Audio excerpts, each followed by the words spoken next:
Hi, I'm Chef Gail Sokol and welcome to my kitchen. Today, I'm getting ready for Halloween. Yes, I love Halloween. I'm wearing green for Halloween and I love that holiday.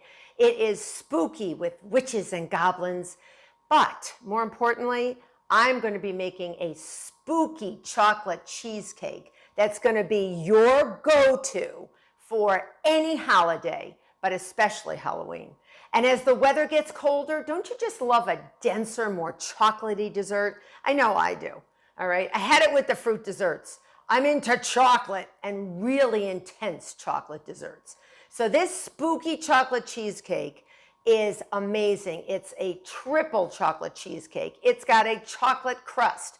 It's got 2 types of chocolate in the filling, and it even has a chocolate glaze. And wait till you see how I decorate it for Halloween.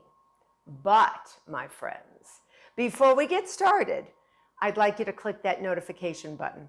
I want you to become a subscriber, and I want you to join me in my kitchen every week for a new video or tip. I don't want you to miss out on any one of them because they're awesome. So, you ready? We are going to make a 9-inch, dense, amazing spooky chocolate cheesecake. So the first thing I do is I've preheated my oven to 350 degrees Fahrenheit. I have a 9-inch springform pan, and you know what that is. That's the fake bottom that usually has a sort of a lock that clicks on and off. All of them are different, so get whatever works for you. 9-inch diameter. I've sprayed it with nonstick cooking spray, and this is a little aged because it's my favorite springform pan. I've used it for years.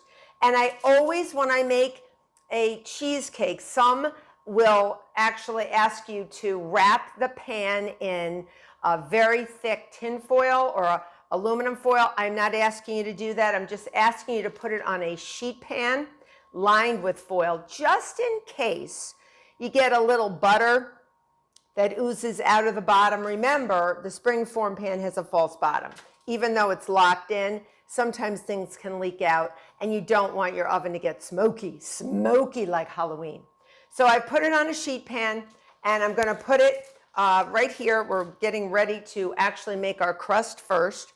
Now, in my bowl, I have 22 pulverized chocolate sandwich cookies. You know, like an Oreo, anything you want, but it should be chocolate. And don't get double stuff Oreos. If you do get Oreos, too much filling inside. That'll mess everything up. But look how nice.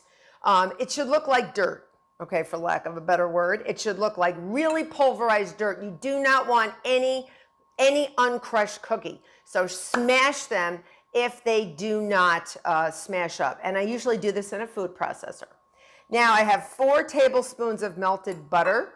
You could use oil. You could use coconut oil. You could use any type of butter, vegan butter, anything you wanted. And I'm going to mix that up. It should look like wet sand. And when I'm done, I'm going to put it into the bottom of my springform pan that I have sprayed with nonstick cooking spray. So you see how it sort of looks like wet sand? That's good. And I'm going to bring over my pan, and I'm just going to put these beautiful crumbs. I end up eating all the crumbs. It's terrible, but I love them. If my mother ever made like a chocolate cream pie or something like that, I used to eat the bottom of the pie, and she used to get very angry with me. Gail, Harriet, what are you doing? You know my middle name now. Harriet. Ugh, I did not like that name. Now, I have a solid measuring cup. I'm going to press down on the solid measuring cup because I want a packed crust. I really don't want it to fall apart. And you're going to put it on the bottom. It should not go up the sides, but just a little bit. Just a little bit. All right, I'll do that again. Just a little bit. So I like a nice thick bottom crust. Oh, this is going to be so cool. See how I'm pushing it in? And I'm going to bake this for about 10 to 12 minutes. That's it, 10 to 12 minutes until the cookie crumbs get set. So I may take over with my fingers, but the solid measuring cup really does a good job. So I'm going to keep pressing. I'm going to go, like I said, all around the bottom and a little bit up the sides, maybe a ½ an inch or so up the sides. And then I'm going to take this whole baking sheet with my crumbs on there, bake it at 350 degrees Fahrenheit for 10 to 12 minutes or so. All right, and I'm going to let it cool, and I'll be back. So my beautiful chocolate crust came out of the oven, and it's cooled down a little bit. It's still a little warm. And if you find that the crust has slunk down from the sides and you have it up on the sides just a little, like I said, about a ½ an inch, quarter to a ½ an inch, take a spoon while it's still warm and push it against the sides and it'll come up again. So that's my little trick. So we're going to leave this right here. And now we're ready for our filling. I'm so excited. All right. So 4 8-ounce packages, 2 pounds of cream cheese. All right. And I have let it soften, which means I just sort of left it at room temperature for a while. And we're going to use our paddle attachment on our electric mixer. And I have 1 2/3 cups of granulated sugar. All right, I'm putting that right in with the cream cheese. And I'm just checking to make sure of these amounts for you.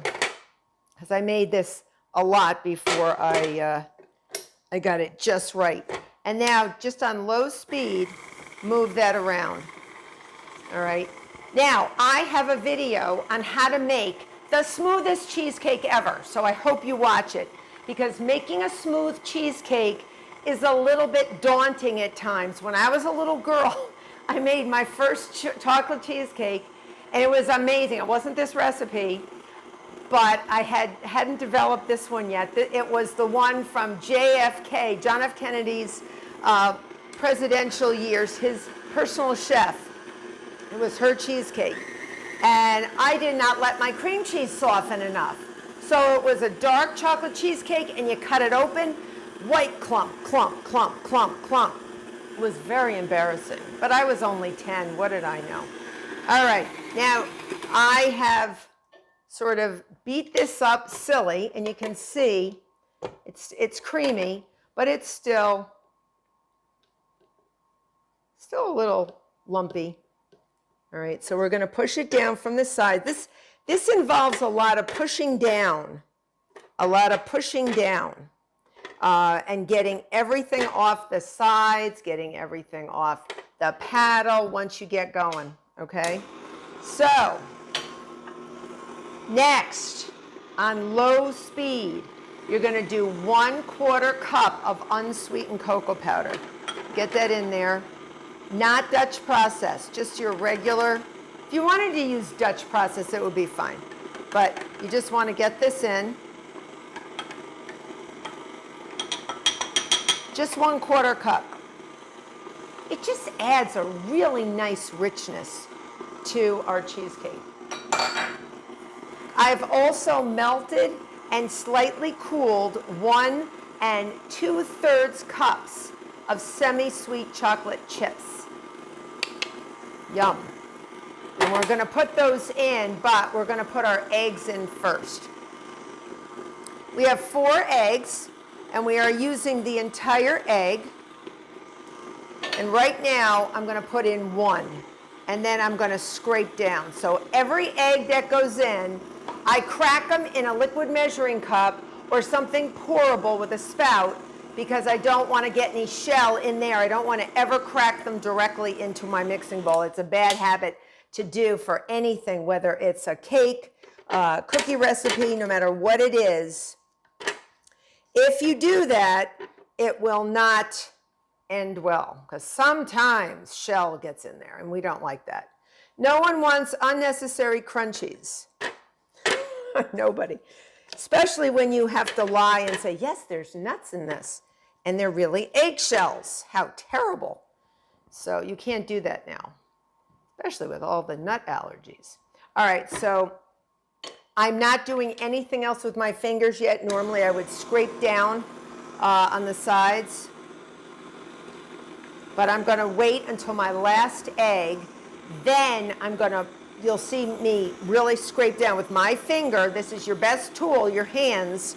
And then once this gets thoroughly combined with our eggs, this batter, we're gonna then add our melted, slightly cooled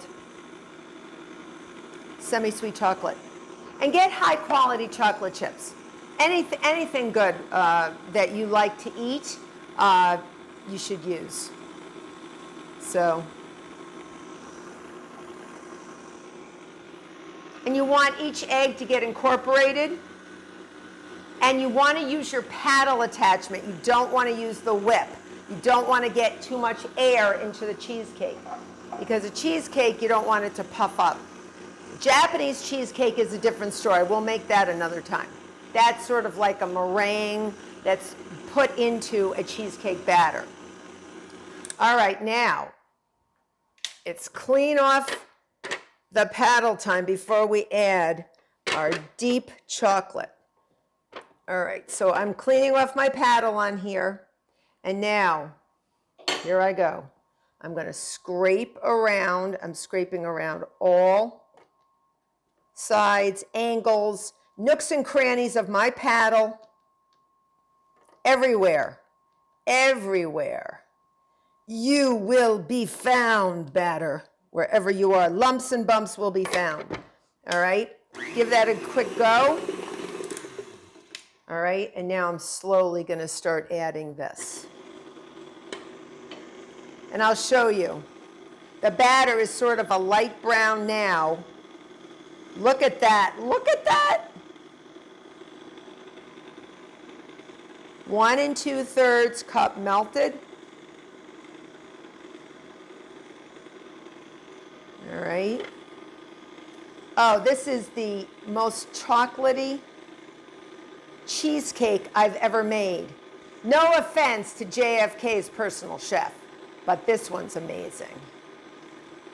Hers was pretty good, but this one is probably my best one yet. And that's why I want to share it with you, because I think you really will enjoy it.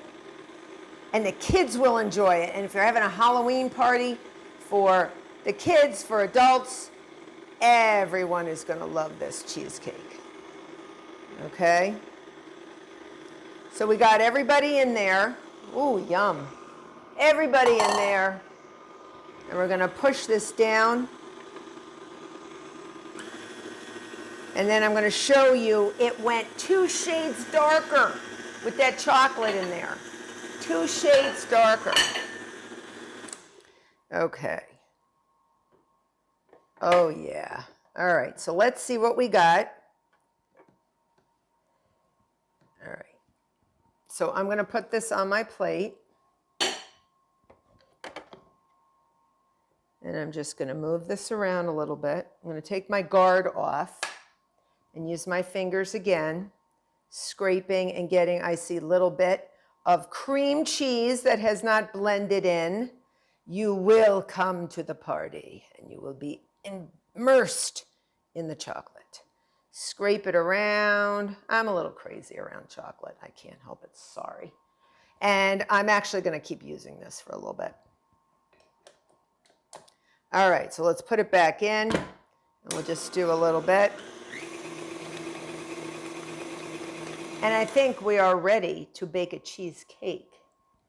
Yes. All right. I'm going to use my fingers again. Everyone's been invited into the party and has gone into the party, and they are there already. Oh, so good. Don't be tempted to eat this because it has egg, you know, raw egg in it. So I'm a real sanitary chef, and I don't like to do that. I don't like to eat my raw eggs. So I'm going to ask you to go around. We're just going to go around and see if we got everything. Remember that little bit of a dip inside. Sometimes you can get things that are not that are not beaten in. We're going to get that going. And now we're ready to put it into our, is that beautiful or what? Is that beautiful? All right, it's going right into my crust. I have maintained my temperature at 350, and I'm going to bake this. Oh my gosh, it's almost going to be to the top. It is going to be an amazing cheesecake, a spooky cheesecake. Oh, I'm going to show you in a second. Yeah, it's gorgeous. It's gorgeous. This is gorgeous. You are gorgeous and stunning. All right, now I'm going to ask you to smooth it out a little bit. It's like almost to the top, maybe 4/5 up. All right, and what you're going to do is you're going to bake it for about 1 hour. And you can tell when a cheesecake's done when it's barely jiggly. So the center should be a little jiggly still. Remember, it's a custard. That's what it really is. It's a custard. And then once it bakes, the outside will bake first. The inside will still stay a little jiggly, but carryover cooking will actually put that over the edge and actually firm that center up. So I'm going in for an hour. See you back. So my beautiful cheesecake came out of the oven. I put it in the fridge and chilled it after it came out. And you can see sometimes you get a little crack when it comes out. It was baking about an hour. So what you do is, because we're going to put some ganache on top, this spooky cheesecake. So what I did first is I took 3/4 cup of heavy cream, brought it to a boil, took it off the heat, as you've seen me do many, many times, added 1 cup of semi-sweet chocolate chips. So 3/4 cup of heavy cream, bring it to a simmer or to a boil, take it off the heat, and add your 1 cup of semi-sweet chocolate chips. It's relatively thin. It will thicken in the fridge. So I'm going to get rid of my whisk. And now what I'm going to do is I'm going to pour it over my cheesecake. But what I wanted to show you, and you can see a little butter did come out because I have a few gaps in the bottom of this particular springform because it's a little bit older. You see the crack? Take your hand, as long as it's nice and clean, and this is nice and chilled, and just push down to even out and get rid of that crack, because you don't want the ganache going in that crack. So just even out your cheesecake all around, because we want the ghosts. We're going to put the ghosts on while the ganache is still liquid, and we're going to pour this on, all right, all over the ganache right now. And I usually like to go in concentric circles, all right. And you don't want to do it once it's out of the pan because it will go all over. So you're just going to, this is what makes it so extra chocolatey. So good. All right. And I'm just going to take an offset and for licking later. I love doing that. And then just sort of move it around. It won't go down the sides. If you want it to go down the sides, you can. You can take it out of this pan. But I like it to be a little bit firmer, the ganache, before I take it out of the pan. So I'm just using my offset spatula to sort of smear it around. And now I'm going to take my ghosts and I'm going to put them on top of the cheesecake. All right. So what I'm going to do is just pick some nice ones and just set them in here. All right, let's take some big fat ones and just put them around. Put them around so they're greeting everybody. All right, this is so much fun. So much fun. Yeah, the ones that are sort of leaning back, that's sort of, they can be sort of greeting people as you cut into the cheesecake. So this just makes it so much fun. I love doing this. And kids love this. Adults love this. Everyone loves this. So you're going to have to sort of see how you can fit everybody in. Or not. You could just make one or two and just, boost it like that and just sort of make it a fun minimalist thing. But I like lots of ghosts, lots of booze. And I mean B-O-O-S, not B-O-O-C-S or Z-E. B-O-O-Z-E, right, no booze. We don't want that. So we're going to, he looks like a mean guy. We're going to put him over there. And then he's leaning, so he's going to be leaning on the other ones. Okay? And let's see who will fit. So once you get around the edges, it takes a little while. So I'm going to keep fitting these on. We're almost there. And then I'm going to chill them in the fridge. And I'm going to take it out and show you how magnificent it is, how magnificent this cheesecake is when I present it. I'll be back. So I've chilled my spooky chocolate cheesecake. And what I forgot to mention is I decorated them with my beautiful ghost meringues, which you can find on another video. And they're amazing, and they look beautiful and really help this cheesecake stand out and give it that Halloween je ne sais quoi. So let's cut a little bit. We're going to cut one ghost out with a little cheesecake. Let's do it. Oh. Right through that crust. Here I go. Here I go. And you know what I'm going to do? I'm going to just take... Because what you want to do is take a really sharp knife, dip it in super, super hot water, and it will glide through there like butter. And that's what you want. So I'm only going to cut a little piece so you can see what this little guy looks like. Oh my goodness. Oh my goodness. Be still, my heart. Let's see. You ready? I'm so nervous. I'm a-shaken. I'm a-shaken. Let me do it. Oh yeah, it's coming. It's coming. Oh, come on, baby ghost. You ready? Come on, let loose. Let loose. Oh. Oh, that is a ghostly Halloween, delicious, spooky cheesecake. I hope you become a subscriber. I hope you make this cheesecake. You won't be sorry. Till next time.